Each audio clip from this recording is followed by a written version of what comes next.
¿Alguna vez te has sentado un domingo por la noche, mirando tu cuaderno frente a ti, y te has dicho, esta semana será diferente? Para que luego, al llegar el martes por la noche, todo se derrumbe exactamente igual que siempre. El escritorio ya estaba ordenado, los bolígrafos acomodados con cuidado, los libros subrayados como si con solo verlos fueras a convertirte en una versión más disciplinada de ti mismo. Incluso programaste alarmas para cada franja del día, como una promesa muy seria que te hiciste a ti mismo. Pero entonces llegó el martes.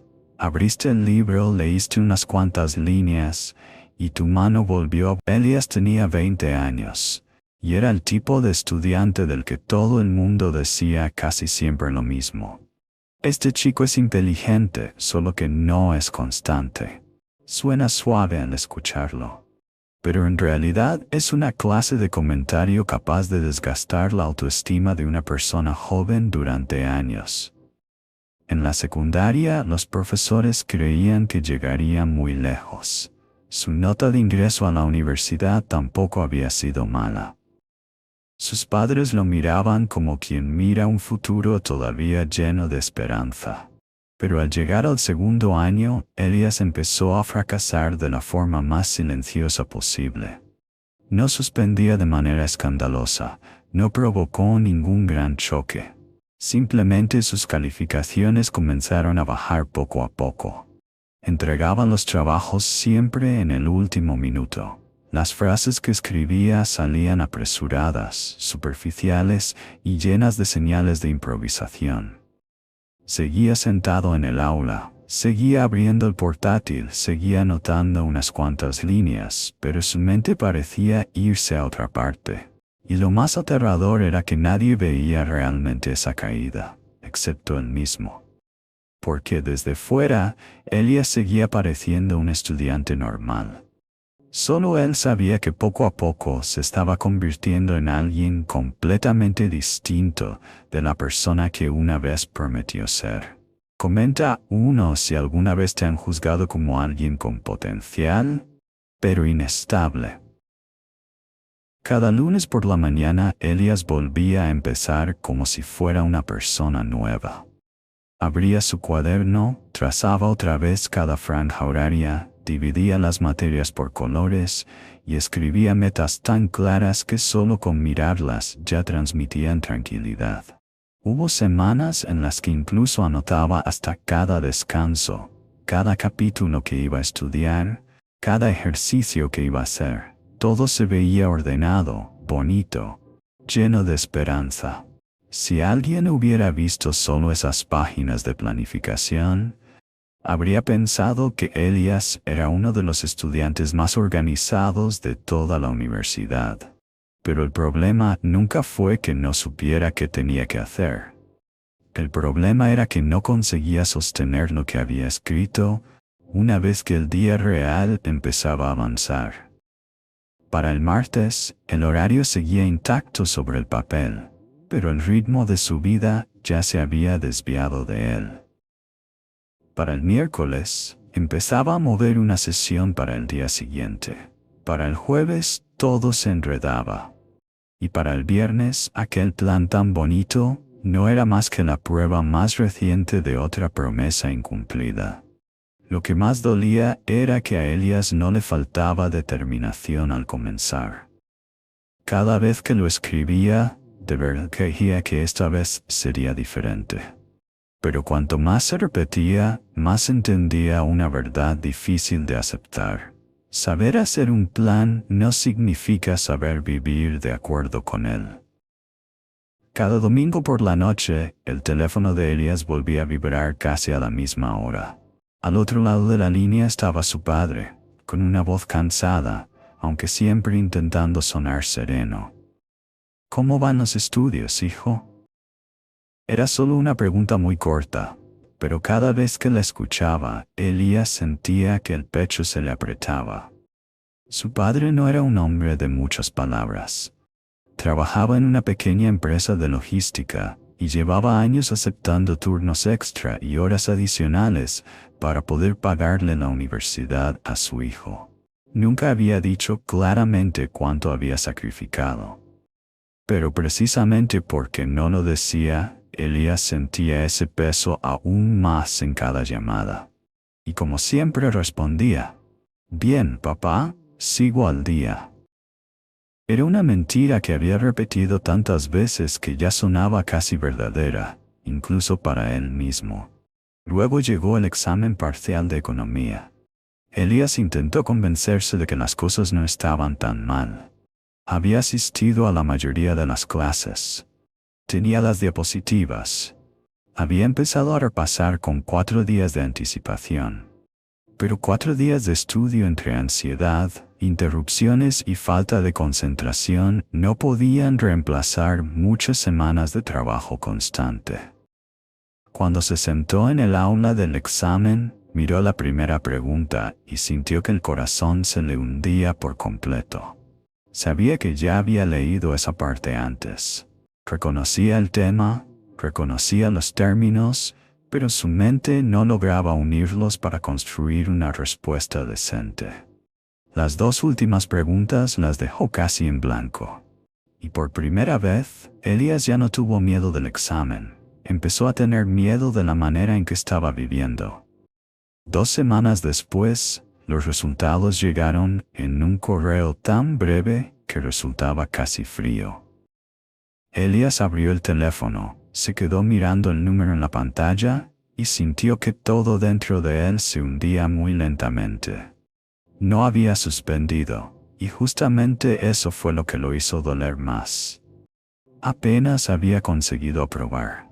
Una nota tan baja que lo colocaba entre los peores de la clase, tan baja que ya no podía consolarse pensando que simplemente había tenido mala suerte el día del examen.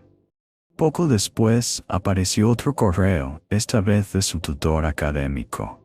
El mensaje era educado, breve, sin reproches. La universidad le recomendaba a Elías revisar sus hábitos de estudio antes de los exámenes finales. Elías terminó de leerlo y se quedó mucho tiempo con el teléfono en la mano. No sintió rabia, tampoco ganas de defenderse. Solo sintió cansancio. Cansancio de empezar una y otra vez para volver a romperse. Cansancio de prometerse cosas que cada vez sonaban más vacías. Cansancio de seguir interpretando el papel de alguien que todavía tiene todo bajo control, cuando por dentro sabía que se estaba deslizando poco a poco fuera de su propia vida. Esa noche, Elías se quedó en la biblioteca hasta muy tarde. No para estudiar. Ni siquiera abrió un libro. Simplemente se quedó sentado en silencio, mirando a otros estudiantes inclinados sobre sus mesas, trabajando, y por primera vez se preguntó, ¿por qué ellos pueden hacer algo que para mí resulta tan difícil? La biblioteca de noche tenía un tipo de silencio muy extraño. No era ruidoso ni opresivo, pero sí lo bastante fuerte como para que alguien decepcionado de sí mismo ya no pudiera seguir escapando. Elías se quedó allí sentado, sin una sola página abierta frente a él, observando cómo estudiaban los demás. Algunos estaban allí desde que él había entrado. 2 horas después, seguían en el mismo lugar, sin entrar en pánico, sin suspirar, sin coger el teléfono a cada rato para volver a dejarlo, como hacía él siempre. Solo trabajaban en silencio. Y fue precisamente esa calma la que más le dolió a Elías, porque dejaba al descubierto una verdad que no quería nombrar.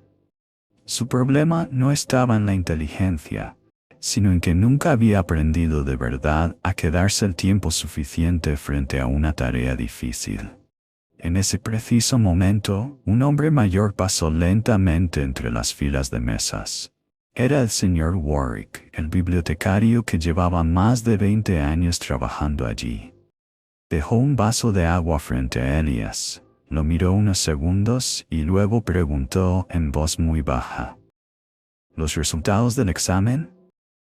Elías levantó la mirada, un poco desconcertado.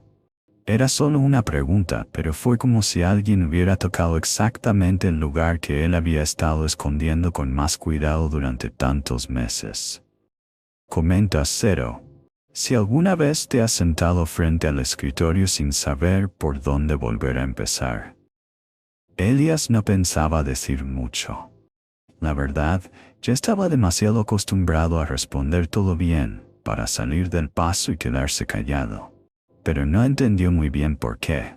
Frente a la calma lenta y serena del señor Warwick, ya no quiso seguir fingiendo. Y entonces, todo empezó a salir.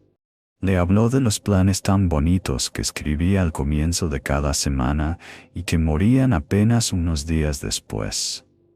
Le habló de esa sensación de despertarse cada mañana creyendo que esta vez sí iba a recomponerse, y de llegar a la noche, mirar el reloj y darse cuenta de que otro día más se había ido casi sin sentido.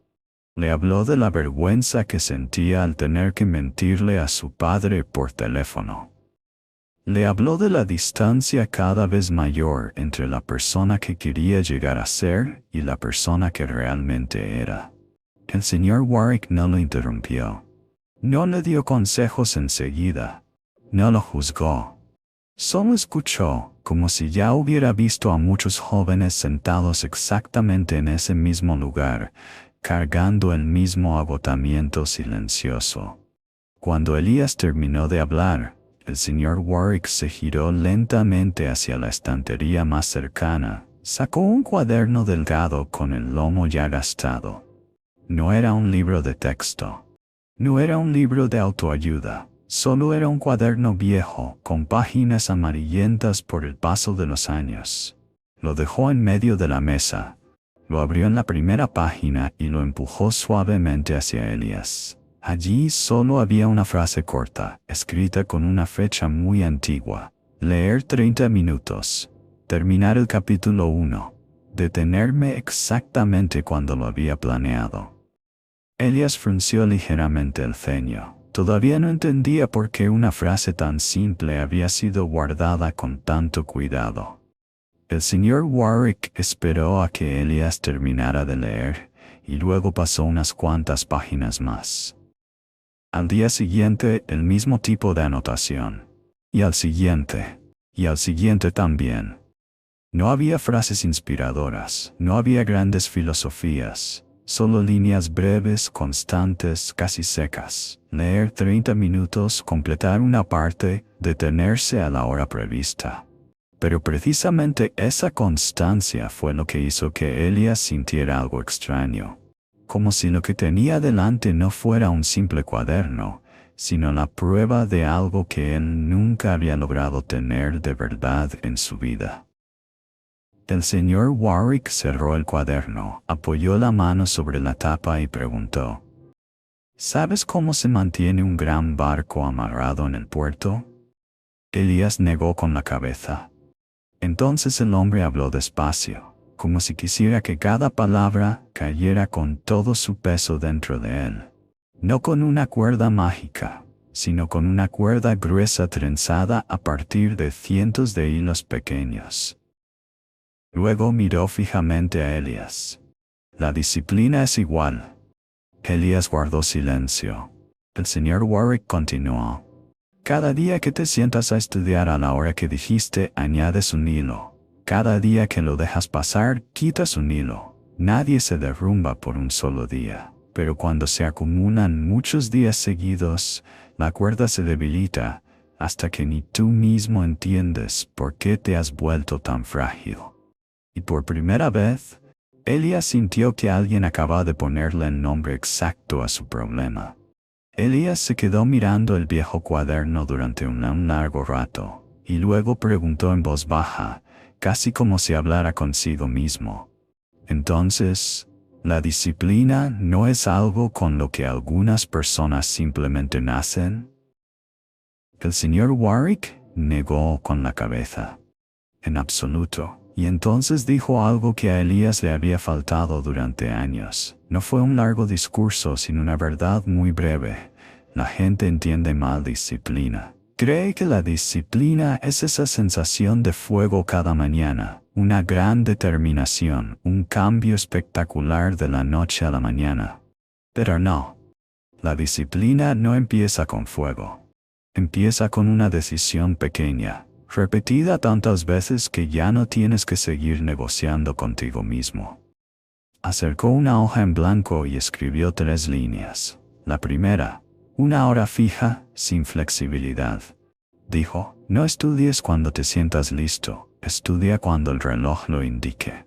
La segunda, una promesa pequeña, pero cumplida por completo. Una hora verdaderamente hecha vale más que 5 horas que solo existen en la imaginación. La tercera, marcar cada vez que se complete. No para presumir, sino para poder ver cómo tu cuerda se hace más gruesa día tras día. Elías bajó la mirada y copió cada palabra muy despacio. No sintió que su vida cambiara de inmediato en ese instante. Pero por primera vez ya no quiso hacer un plan grandioso. Solo quiso intentar cumplir una promesa pequeña, lo bastante pequeña como para no dejar espacio al retroceso, pero lo bastante real como para empezar a salvarse a sí mismo.